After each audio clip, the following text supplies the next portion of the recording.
हर दिन अपने घर में रहने वाली औरतों को सजता संवरता देखती, जिसमें मेरी मम्मी भी शामिल थी, और बदले में ढेर सारे नोट समेटती।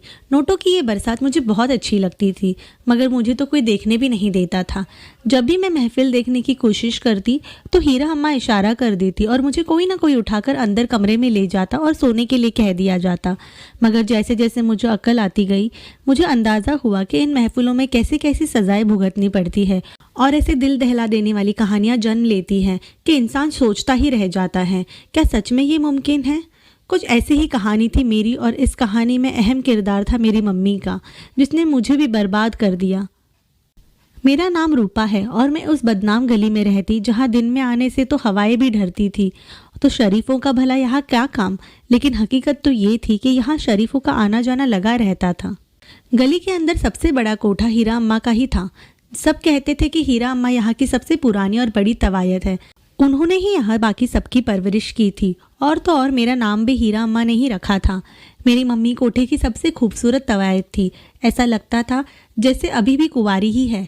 कोई भी नहीं बोल सकता था कि मम्मी को 10 साल की बेटी है। मैं अपनी मम्मी की जान थी, और मेरी मम्मी की एक ही इच्छा थी कि वो मुझे किसी तरह पढ़ा सके। हीरा अम्मा बता रही थी कि मेरी पढ़ाई के लिए मम्मी ने एक दिन सबसे बात की और कहा, लड़कियां पढ़ लिख जाएंगी तो पढ़े लिखे ग्राहकों से अच्छी तरीके से डील कर सकेगी। और जाने मम्मी ने क्या क्या कहा, किस तरह सबको अपनी बात मनवाने की कोशिश कर रही थी, मगर मम्मी की हिम्मत और कोशिश रंग ले आई, और इस तरह मुझसे बड़ी जो बच्चियां और लड़कियां थी उन सब की पढ़ाई शुरू हो गई। मैं जब 15 साल की हुई तो मुझे अच्छा खासा पढ़ना लिखना आ गया था। ज़िंदगी बड़ी हंसी खुशी गुजर रही थी, मगर मेरे 16 साल पूरे होने पर जो हुआ वो कभी मैंने सोचा भी नहीं था। हमारे यहाँ ये रिवाज था कि जैसे ही लड़की 16 साल की होती है तो उसे डांस के लिए बड़े उस्ताद के हवाले कर दिया जाता है, जो रोज़ाना लड़कियों को डांस सिखाते हैं। मैं ये सब नहीं चाहती थी। मेरा दिल नहीं था कि मैं भी मम्मी और बाकी सब की तरह नाच गाना करूं, मगर यहाँ पैदा होने वाली हर लड़की का यही नसीब होता था। धीरे धीरे मेरी आंखों ने ख्वाब देखना भी छोड़ दिया, पर दिल के किसी न किसी कोने में एक उम्मीद का चिराग जलता रहा, और देखते ही देखते वो रात आ गई जब महफिल में मुझे शमा बनकर चलना था। जब मुझे तैयार किया गया, फिर मैं जब महफिल में गई तो नोटों की वही बरसात होने लगी जो मुझे बचपन में बहुत अच्छी लगती थी। मगर आज मुझे ये नोट अंगारे जैसे महसूस हो रहे थे। मेरा जी चाह रहा था कि मैं किस तरह यहाँ से भाग जाऊँ, मगर ऐसा मुमकिन नहीं हुआ, और फिर मुझे वही सब करना पड़ा जो आज तक यहाँ होता आया था। एक दिन मेरे चाहने वालों में से एक अमीर शहजादा आया, जिसने बहुत सारे पैसे देकर पूरी महफिल खरीद ली। अब वो नौजवान रोज़ रोज़ आने लगा और भारी रकम देकर अकेले ही मेरा गाना सुनकर जाता। कभी फरमाइश पर डांस देखता, मगर एक दिन उसने बहुत अजीब फरमाइश की। उसने हीरा अम्मा से कहा कि वो मुझे बाहर घुमाने ले जाना चाहता है। हीरा अम्मा जानती थी कि इस तरह दरिया दिल परवाना बहुत मुश्किल से मिलता है, इसीलिए उन्होंने मुझे भी जाने की इजाज़त दे दी। मैं पहली बार किसी मर्द के साथ अपने इलाके से बाहर आई थी, और वो मुझे एक 5 स्टार होटल में ले गया जहाँ बहुत अलग अलग खाने का इंतज़ाम किया गया था। ऐसा खाना मैंने ज़िंदगी में पहली बार खाया था। और फिर वो मुझे शॉपिंग मॉल लेकर गया जहाँ हमने कपड़े खरीदे। उसने मुझे बताया कि वो ख़ानदानी अमीर है और उसके बाप का कारोबार सारी दुनिया में फैला हुआ है, और वो सारी जायदाद का इकलौता वारिस है। मैं ये सुनकर बहुत इम्प्रेस हुई और सोच में पड़ गई कि किसी को कुदरत ने इतना कुछ दे दिया है और किसी के हिस्से में अपना पूरा नाम तक नहीं आया। शॉपिंग के बाद मिलिंद ने मुझे मेरे घर छोड़ दिया, और अब ऐसा होने लगा कि मैं खुद मिलिंद का इंतज़ार करती थी, और वो रोज़ आकर मुझ पर नोटों की बरसात करके जाते थे और हफ्ते में 1-2 बार घुमा लाते थे। 5 महीने तक ये सिलसिला जारी रहा। इस दौरान हीरा अम्मा ने भी मिलिंद को ना रोका और ना मुझे कुछ कहा, क्योंकि वो जानती थी कि यहाँ आने वाले लोग कुछ दिनों तक दौलत और अपना वक्त दोनों बर्बाद करते हैं और फिर उसके बाद यहाँ का रास्ता भूल जाते हैं। मिलिंद ने भी यही किया था। 5 महीने गुजर जाने के बाद उसने यहाँ आना कम कर दिया। कुछ दिनों में बिल्कुल ही आना छोड़ दिया था। मैं पागलों की तरह उसका इंतज़ार करती, यहाँ तक कि मैं बीमार पड़ गई। एक दिन हीरा अम्मा और मम्मी मेरे कमरे में आए और मुझे समझाने लगे। वो चाहती थी कि मैं मिलिंद को भूलकर वापस अपने काम धंधे पर लग जाऊं, मगर मैंने उनकी एक ना सुनी। पूरा 1 हफ्ता गुजर गया था। मुझे बुखार था और मिलिंद को यहाँ आए हुए 3रा हफ्ता था। फिर एक दिन वो हुआ जो नहीं होना चाहिए था। मेरी तबीयत ज़्यादा ख़राब हो गई और मुझे उल्टियाँ आने लगी, तो मम्मी और हीरा अम्मा घबरा गई। मेरे चेकअप के लिए डॉक्टर को बुलाया तो पता चला कि मैं प्रेग्नेंट हूँ। हीरा अम्मा ने मुझे समझाने की कोशिश की, मगर मैं उनको और मम्मी को कैसे बताती कि मैं जब मिलिंद के साथ बाहर जाया करती थी तो उन्होंने मुझसे कोर्ट मैरिज कर ली थी और वो मुझे अपने घर ले जाने का वादा कर चुके थे। अब जब मुझे उनकी सबसे ज़्यादा ज़रूरत थी तो वो मेरे पास नहीं थे, बल्कि मेरे पास तो हमारी शादी का कोई सबूत तक नहीं था। दिन गुजरते गए तो मैंने हीरा अम्मा और मम्मी के गुस्सा होने पर उनको सारी बात बता दी। वो तो सर पकड़कर बैठ गए।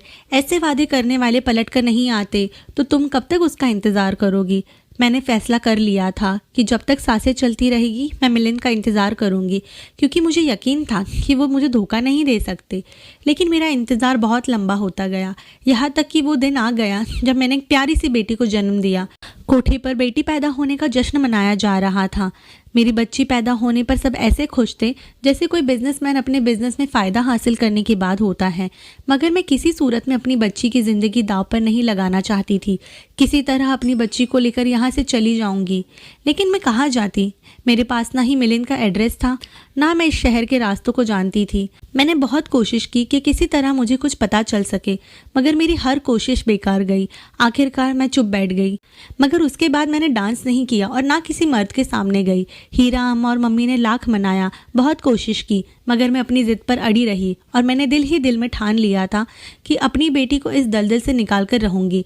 किसी के घर काम कर लूँगी, मगर अपनी बच्ची को तबायत बनने नहीं दूंगी। मैं दिन रात दुआ करती थी कि किस तरह मेरी बेटी का बाप वापस लौट आए और हम दोनों को यहाँ से ले जाएं। ज़िंदगी बड़ी तेज़ी से आगे बढ़ रही थी। मेरी बेटी 2 साल की हो गई, लेकिन मुझे अब तक मिलिंद का इंतज़ार था। हीरा अम्मा ने मेरा बाहर जाना बंद कर रखा था।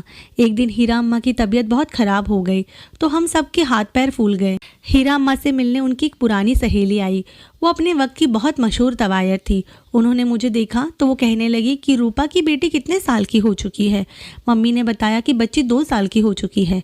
हीरा अम्मा की सहेली ने मम्मी को एक ऑफ़र दिया। कहने लगी कि अगर रूपा मेरा एक काम कर देगी तो मैं तुम्हें 10 लाख दूंगी, और अगर काम हो गया तो मुमकिन है कि उससे कई गुना ज़्यादा पैसे दे दूँ। मम्मी ने फ़ौरन पूछा कि क्या काम है और पैसे कब मिलेंगे। वो कहने लगी कि एक बहुत अमीर सेठ है, उसके घर जाना है, वहाँ कोई पार्टी चल रही होगी और सबके सामने ये कहना होगा कि रूपा की बेटी का बाप वो है। मैं ये सब सुन रही थी। मुझे एकदम गुस्सा आ गया और मैं वहाँ से उठकर चली गई। मेरे जाने के बाद जाने मम्मी और उस औरत के बीच क्या बातचीत हुई मुझे नहीं पता, मगर शाम को मम्मी मेरे कमरे में आई और मुझे कहा कि 2 दिन बाद उस सेठ के यहाँ एक पार्टी है तो तुम्हें वहाँ पर जाना होगा। हीरा अम्मा की सहेली भी साथ में होगी। वहाँ हमारा प्रोग्राम है। प्रोग्राम के ख़त्म होने पर तुम सबके सामने वही कहोगी जो तुमसे कहा जाएगा, और मना मत करना क्योंकि मैं 10 लाख रुपए ले चुकी हूँ। मैं रोने लगी कि ये कैसी परेशानी है जो मुझे यूँ करना पड़ रहा है। अगर उसने मुझे जेल करवा दी तो, मुझे सज़ा देने के लिए मेरी बच्ची मुझसे छीन ली तो क्या होगा। ये सब सोच सोच कर मेरा सिर फटा जा रहा था। 2 दिन तक अजीब सी बेचैनी मेरे दिल में थी। फिर वो शाम आ गई जब मुझे हीरा अम्मा की सहेली और मम्मी के साथ सेठ की पार्टी में जाना था। मैं बड़ी मुश्किल से तैयार हुई। उसके बाद एक बहुत बड़ी सी गाड़ी आई और हम उसमें बैठकर चले गए। हमारे साथ डांस के लिए 2 लड़कियां और थी, क्योंकि मैंने मम्मी से साफ कह दिया था कि मैं मुजरा नहीं करूंगी और ना ही गाना गाऊंगी। जब हम सेठ के बंगले पर पहुंचे तो उसकी शान देखकर मैं दंग रह गई। इससे पहले मैंने इतना बड़ा और शानदार बंगला नहीं देखा था। पूरा बंगला लाइटों से सजा हुआ था। जो लोग वहाँ मौजूद थे इस कदर अमीर लोग हैं। हमें यहाँ बिठाया गया जहाँ कीमती सामान था और हमारे लिए चांदी के बर्तनों में खाने पीने का सामान पेश किए गए। मैं और भी हैरान हो गई कि हीरा अम्मा की सहेली इनको क्यों बदनाम करना चाहती थी। हीरा अम्मा की सहेली को सब सुल्ताना करके पुकारते थे। सुल्ताना वहाँ बैठे कहने लगी कि ये शानो शौकत देख रही हो, कितने दौलत है इन लोगों के पास। लेकिन मैंने सुल्ताना से पूछा कि वो ऐसा क्यों करना चाहती है, तो उसने कहा कि पहले काम करो फिर बताऊंगी। कुछ देर बाद महफिल जम गई। मम्मी गाना गा रही थी और दोनों लड़कियां डांस करने लगी। मैं स्टेज पर जहाँ बैठी थी वहाँ से ना मुझे कुछ दिखाई दे रहा था और ना ही मैं किसी को नज़र आ रही थी। करीब 2 घंटे बाद महफिल ख़त्म हुई तो खाना लग गया। इतनी अलग अलग किस्म के खाने थे कि मुझे अचानक वो 5 स्टार होटल की याद आ गई जहाँ मिलिंद मुझे ले जाया करते थे। सब खाना खा चुके थे। एकदम सुल्ताना ने तेज़ आवाज़ में शोर मचा दिया कि सब यहाँ देखिए, मेरी बात गौर से सुनिए, क्योंकि ये महफिल एक बहुत अमीर बंदे की थी जिसमें मुल्क के बहुत बड़े बड़े लोग भी आए हुए थे। वहाँ अलग अलग चैनल वाले लोग भी मौजूद थे। सुल्ताना की आवाज़ पर सब जमा हो गए। वो कहने लगी, आप सब लोग उनसे मिलकर जाए जो सेठ की पत्नी है, एक नाचने गाने वाली है जिसके साथ सेठ ने शादी की और पलटकर खबर तक नहीं ली। मैं ये सब सुनकर हैरान हो रही थी। एकाएक माहौल में भीनी भीनी आवाज़ें गूंजने लगी। सुल्ताना ने मेरी कलाई पकड़कर मुझे आगे किया तो वहाँ खड़े सब बुद्ध बने बैठे हुए थे। मिलिंद को देखकर मुझे हैरानी हुई थी कि वो तो मिलिंद ही है। उन 3 सालों में उनमें बहुत फ़र्क नज़र आ रहा था। कीमती सूट बूट पहने वो मेरे बिल्कुल सामने खड़े थे और अब मेरे दिल में तूफान उठ रहे थे कि क्या वो सबके सामने मुझे अपनाएंगे या नहीं। तभी सुल्ताना बोलने लगी, क्या हुआ सेठ, अब अपनी पत्नी को पहचाना नहीं और अपनी बेटी की तरफ देखो। तो ज़रा मिलिंद ने एक नज़र उठाकर मेरी बेटी की ओर देखा और धीरे धीरे कदम उठाते हुए हमारे करीब आ गए। मैं सोच रही थी कि अब वो हमें धक्के मारकर यहाँ से निकाल देंगे, मगर मैं हैरान हो गई जब उन्होंने मेरी बेटी को गोद में उठा लिया और उसके गाल पर हाथ रखकर सबके सामने कहा कि हाँ, ये मेरी बेटी है और मैं सबके सामने अपनी पत्नी और बेटी को अपनाता हूँ। मेरी आंखों में आंसू आ गए। मम्मी और सुल्ताना भी खुशी से रो रही थी। अब मैं समझ गई कि सुल्ताना ने ये सब क्यों किया था। मुझे एकदम मम्मी पर प्यार आ गया, जिसने मेरे लिए इतना सब कुछ किया। पार्टी में आने वाले लोगों में से कोई खुश हो रहा था और कोई बातें बना रहा था। जब सब चले गए तो मम्मी को नौकरों ने अंदर जाकर बिठा दिया। मैं भी वही थी और मिलिंद भी। मिलिंद ने बताया कि पापा को मेरा मोहल्ले में आना जाना पता चल गया था और मेरी शादी का भी पता चल चुका था, इसीलिए उन्होंने ज़बरदस्ती मुझे बाहर देश में भेज दिया, जहाँ मैं 2.5 साल तक रहा।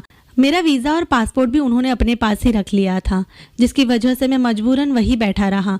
तो मुझे यहाँ 6 महीने पहले ही आना पड़ गया। अब पापा बिस्तर पर हैं और सारा कारोबार मेरे हाथ में है। एक बड़ी प्रोजेक्ट की खुशी में आज पार्टी थी और यकीन करो मैं यहाँ से फ्री होते ही रूपा के पास जाने वाला था, पर रूपा और मेरी बेटी खुद यहाँ आ गए। मिलिंद की बातें सुनकर मम्मी कहने लगी कि अपनी पत्नी और बेटी को अपने पास रखो और उनका ख्याल रखना। फिर मम्मी और सुल्ताना मुझे वहीं छोड़कर वापस चली गई। उनके जाने के बाद मिलिंद मुझे अपने कमरे में ले गए। मैं उनके पापा से मिलने से बहुत डर रही थी, मगर जब मैं उनके कमरे में गई तो एक मजबूर लाचार आदमी बिस्तर पर पड़े थे। हमें देखकर उनकी आंखों में आंसू आ गए और उन्होंने मेरे और अपनी पोती के सर पर हाथ रखा। मैं बहुत खुश हुई कि मेरे इंतज़ार का फल मुझे आखिर मिल ही गया। मैं सोचती हूँ कि दुनिया में मिलिंद जैसे अच्छे लोग भी मौजूद हैं, जो अपनी इज्जत को इज्जत देना जानते हैं। मिलिंद का घर बार मेरी हैसियत से बहुत बड़ा था। मैं खुशी से अपनी बेटी के साथ असली घर में थी, जहाँ उसकी परवरिश बहुत अच्छे तरीके से होगी। तो दोस्तों, उम्मीद है आपको कहानी अच्छी लगी हो। कहानी अच्छी लगने पर लाइक और शेयर ज़रूर करिएगा और ऐसी कई दिलचस्प कहानियाँ सुनने के लिए अपने कहानी सुनो चैनल को सब्सक्राइब करना ना भूलें। धन्यवाद।